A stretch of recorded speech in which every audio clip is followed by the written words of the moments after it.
Hello, I am Annie Schneider with the Literacy Network of Greater Cincinnati, a proud partner of Cincinnati Public Schools and Inspiring Service.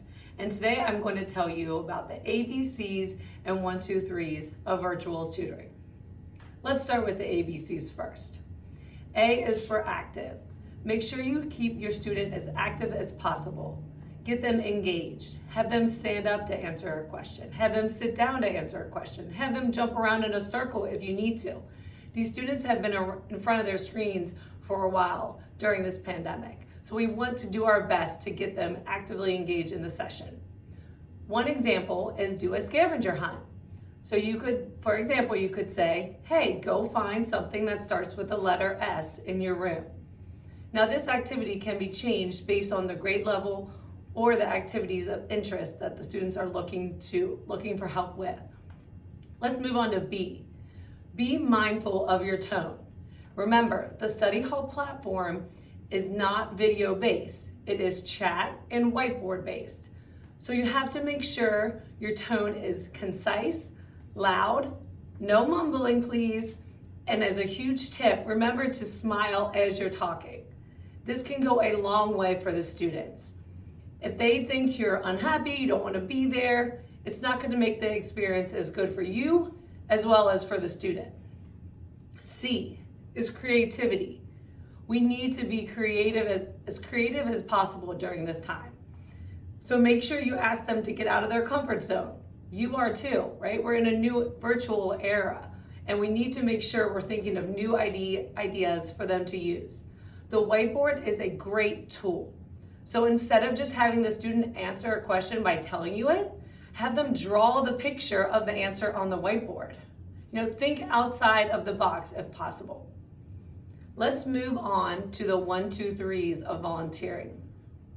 First, you have to make sure that you review the StudyHall platform app before your first session. This way you can get out any kinks, you can make sure your internet access is working, and you won't have that stress of getting all of that done when the first time you meet with the student. You will also be able to review the platform and see all the resources that it has for you. There's reading tools, there's math tools, a lot of things that can be beneficial to both you and the student. Number 2, commit to your volunteer time. We really appreciate you wanting to give back and help these students. But if you have that hour, make sure you set aside your work, your home life, anything that you can, and make sure you really dedicate that time to the student. They need your help more than ever. So by you being focused on that session will really help them being focused on the session and get as much as possible from working with you as the volunteer tutor. And 3, be positive. Positivity is what we all need right now. We're all going through a lot. And if you can be that positive role model for the student, that's going to make them do better with their schoolwork, do better with their homework, and do better with their life. So make sure you can stay as positive as possible. We know now during a pandemic, there's lots of things that are changing, but this virtual tutoring is a huge opportunity to really take advantage of helping students.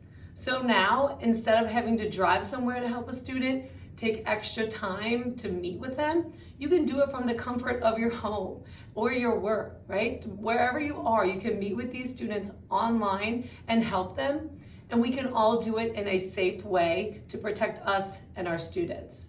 So we really thank you for listening and thank you for virtual volunteering.